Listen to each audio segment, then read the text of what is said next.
Buenas noches, licenciada. Mi tema de ensayo es análisis e interpretación de resultados. Lo he resumido un poco para poder hacer la presentación en el tiempo determinado. Para iniciar el presente ensayo, haré una breve introducción sobre el tema que voy a tratar a continuación como alumna de la carrera de Psicopedagogía de la Universidad Nacional de Loja, en donde me encuentro cursando el cuarto ciclo de la misma. Voy a empezar con el desafío de cruzar la asignatura.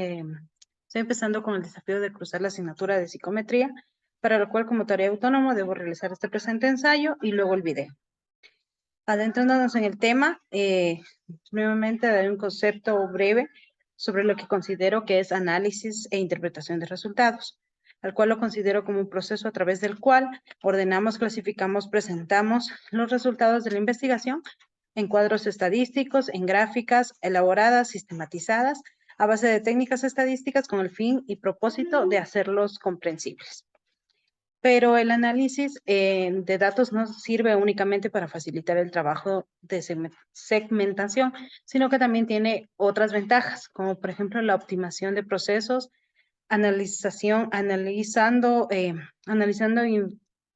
interacciones entre departamentos, eliminando así ineficiencias y ahorrar costos.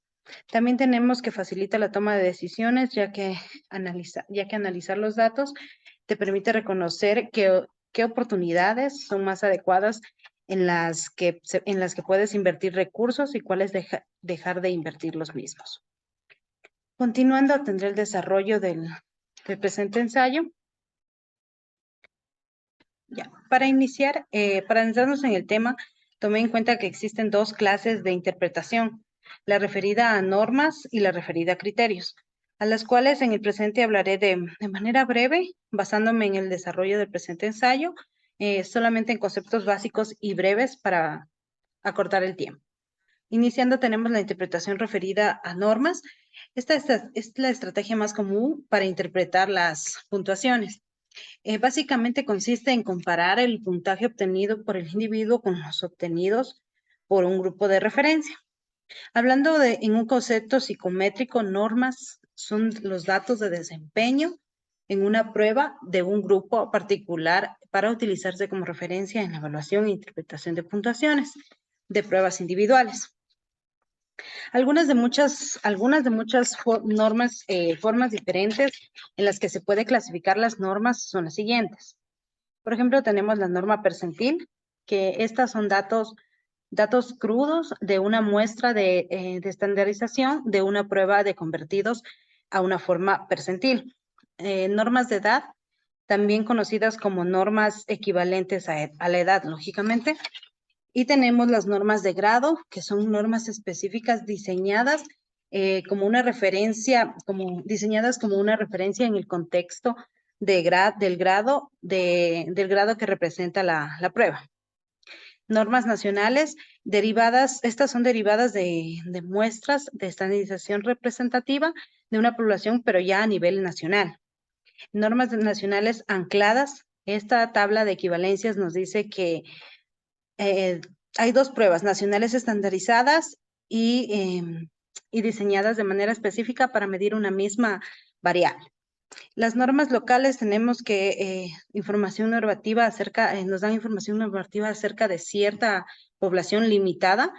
Las normas de subgrupo son normas de cualquier grupo definido dentro de un grupo más grande. También tenemos en este interpretación de normas, tenemos que existen tres tipos de puntuaciones normativas. La primera es las puntuaciones percentiles, que sirven para ordenar a los sujetos, indican el porcentaje del grupo que se deja por debajo. Las puntuaciones cronológicas, que son, perdón, se me pasó, ya. Las puntuaciones cronológicas que permiten interpretar la puntuación que obtiene un sujeto en función a su edad. Y las puntuaciones típicas, que son las puntuaciones que nos indican cuándo se separa el sujeto de la media del grupo de referencia. Continuando, seguiré con la segunda interpretación, como ya había mencionado, es la referida a criterios. En las interpretaciones referidas a criterios, en vez de comparar el puntaje del sujeto con un grupo de referencia, se analiza la posición absoluta del individuo con respecto a un dominio de conductas que esté previamente definido. Este método de intervención es más fácil y más habitual en contextos donde se trabaja con dominios claramente delimitados.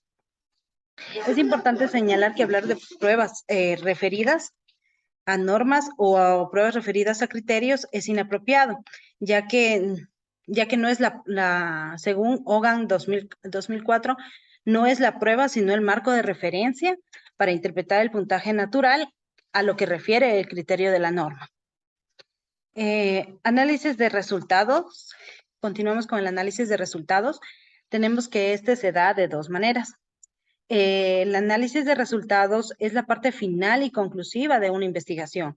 En él vamos a procesar toda la información que ha ido apareciendo en nuestro estudio. Existe análisis de información cualitativo, el cual nos dice que el problema a que nos enfrentamos muy a menudo es que si realizamos un estudio lo bastante amplio, nos enfrentaremos a una masa abundante de datos cuya lectura e interpretación puede ser fragrosa, dificultosa y producir cansancio. El análisis cuantitativo, en cambio, al igual que nos ocurriría en el análisis cualitativo, comenzamos con el análisis con una caterva abundante de datos que no es fácil de abarcar para el lector. Existirán en este caso un gran número de datos económicos que pueden ser totalmente equiparables, pueden existir datos duplicados o datos que no tengan relevancia alguna para nuestra investigación, por lo que primero todo deberíamos realizar una depuración de todos estos análisis para elaborar un análisis final. Continuando también con el análisis cuantitativo,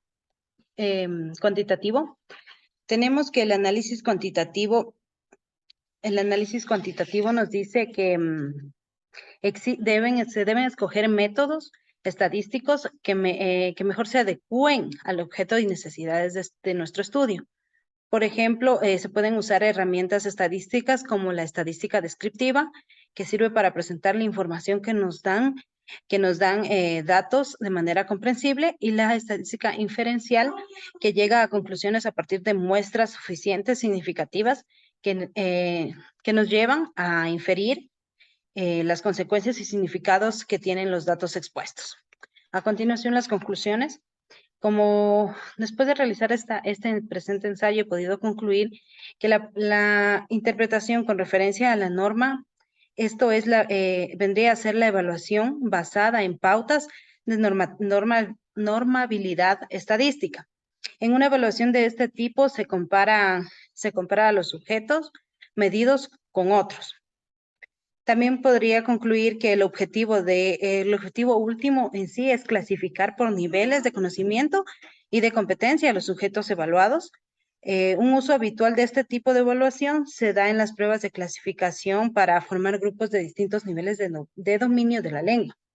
La interpretación de referencia a criterio se realiza tomando como objeto de comparación al sujeto mismo, en comparación con objetos previamente establecidos.